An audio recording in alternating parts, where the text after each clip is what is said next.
Hello दोस्तों, एगे info के YouTube channel पे आपका स्वागत है। आज मैं इस वीडियो के अंदर आपको बताने वाला हूँ किस तरीके से हम ऑडियो मॉड्यूल को लगाते हैं। यहाँ पे आप ये देख सकते हैं, ये ऑडियो मॉड्यूल है।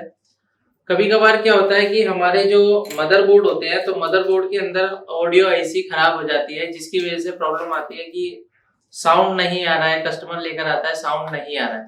तो उस कंडीशन में हम क्या करते हैं कि आईसी को सर्च करते हैं, दूसरी आईसी लगाते हैं, तो वो भी आईसी कई बार काम नहीं करती है। तो उस कंडीशन में हम ऑडियो मॉड्यूल का यूज करते हैं। तो कई लोग क्या करते हैं कि इसको डायरेक्ट ऑडियो वीडियो के साथ जोड़ देते हैं और वो काम करने लगता है, लेकिन वो अदर कंपोनेंट्स के साथ काम नहीं करता है।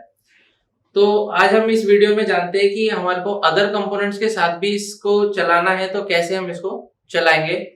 तो सबसे पहले मैं आपको दिखा देता हूँ। इसके लिए हमारे को जो हमारी ऑलरेडी आईसी लगी हुई है, यहाँ पे ऑडियो आईसी लगी हुई है, तो इस ऑडियो आईसी की डेटा शीट को डाउनलोड करना होगा। तो दोस्तों डेटा शीट को डाउनलोड करने के लिए हम यहाँ पे गूगल खोलेंगे और गूगल के ऊपर इसका नंबर डालेंगे। जैसे कि मैं आपको दिखा देता हूँ, हमारे पास जो आईसी है, आईसी का नंबर है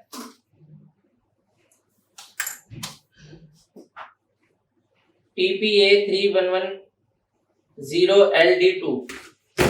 यहाँ पे जो इसका नंबर है TPA3110D2।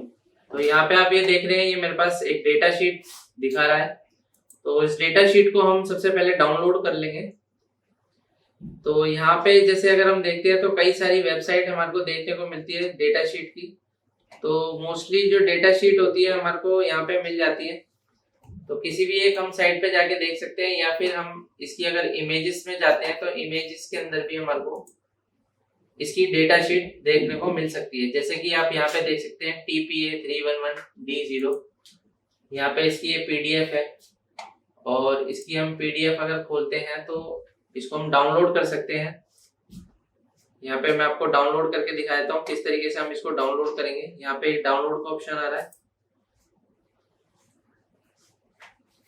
यहाँ पे देख सकते हैं ये जो आईसी है, आईसी का नंबर है, और यहाँ पे डाउनलोड का ऑप्शन है।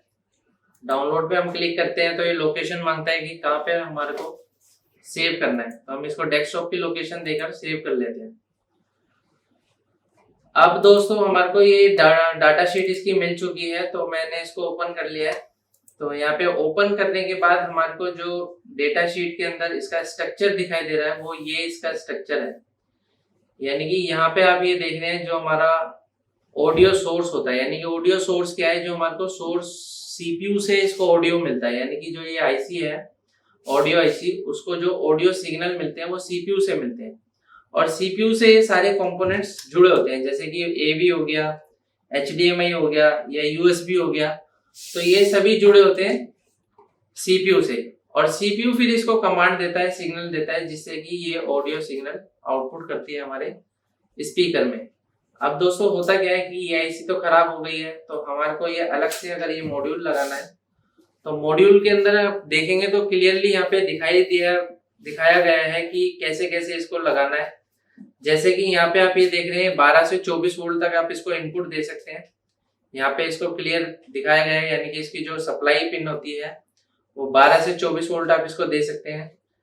प्लस उसके बाद अगर हम यहाँ पे देखेंगे तो एल आउट का मतलब हो गया एल और आर आउट, लेफ्ट आउट और राइट आउट। जो यहाँ पे स्पीकर लगेंगे, एक लेफ्ट के लिए लगेगा और एक राइट के लिए लगेगा। और यहाँ पे अगर आप देखेंगे तो यहाँ पे इसका इनपुट पिन है लेफ्ट एंड राइट, और बीच वाला यानी कि जो मिडल वाला है वो ग्राउंड है। तो दोस्तों इसको लगाना बहुत ही आसान है। सबसे पहले हमने पिन आउट फाइंड करी, तो हमारे को जो आईसी की पिन आउट मिली, यानी कि इस आईसी की जो पिन्स हमारे को पता चल गई है, यानी कि जिससे ये इनपुट ले रही है, इस आईसी को तो हम रिमूव कर देंगे। रिमूव करने के बाद इस आईसी की पिन्स देखते हैं। सबसे पहले डेटा शीट में मैं आपको दिखाता हूँ, वो एक नॉर्मली लेआउट था। अब यहाँ पे ये डेटा शीट है, तो डेटा शीट के अंदर अगर आप यहाँ पे देख रहे हैं L in P, L in an, यानी कि ये लेफ्ट का पॉजिटिव और नेगेटिव है।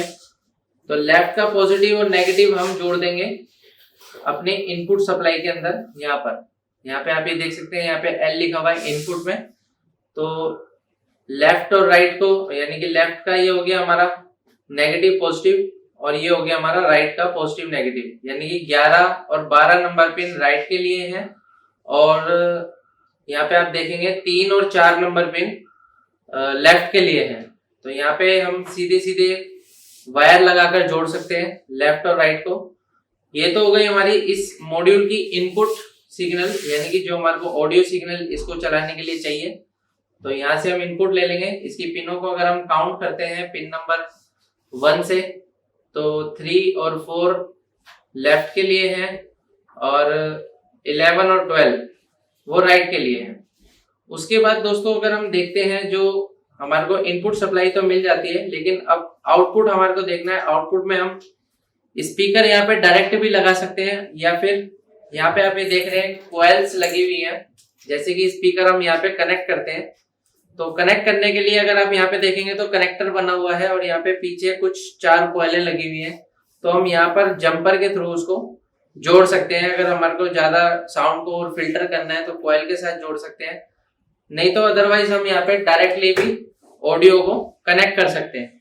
तो इस तरीके से दोस्तों हम इसको ऑडियो कार्ड को इंस्टॉल कर सकते हैं। दूसरा, इंस्टॉल करने के बाद अगर हम देखेंगे तो हमारे पास ये जितने भी कंपोनेंट्स हैं ये सारे वर्क करेंगे। यहाँ पे आप ये देख सकते हैं सारे कंपोनेंट्स वर्क करेंगे। जैसे आपका ऑडियो हो गया, HDMI हो गया, ये आपका USB हो गया, ये सारे ऑडियो पे काम करना स्टार्ट कर देंगे। इससे आप रिमोट से वॉल्यूम को कम ज्यादा भी कर सकते हैं। तो दोस्तों ये था ऑडियो मॉड्यूल को कैसे इंस्टॉल किया जाता है, इस वीडियो के अंदर मैंने आपको बताया है। और आप किसी भी ऑडियो मॉड्यूल को किसी भी सेट के अंदर आप इस तरीके से इंस्टॉल कर सकते हो, डेटा शीट को डाउनलोड करके। उम्मीद करता हूं दोस्तों आपको समझ में आया होगा किस तरीके से हम ऑडियो मॉड्यूल को इंस्टॉल कर सकते हैं। अगर आपको ये वीडियो अच्छी लगे तो लाइक करें, शेयर करें, कमेंट करें, जिससे कि आपके लिए मैं अच्छी वीडियो लाता रहूं। Thank you.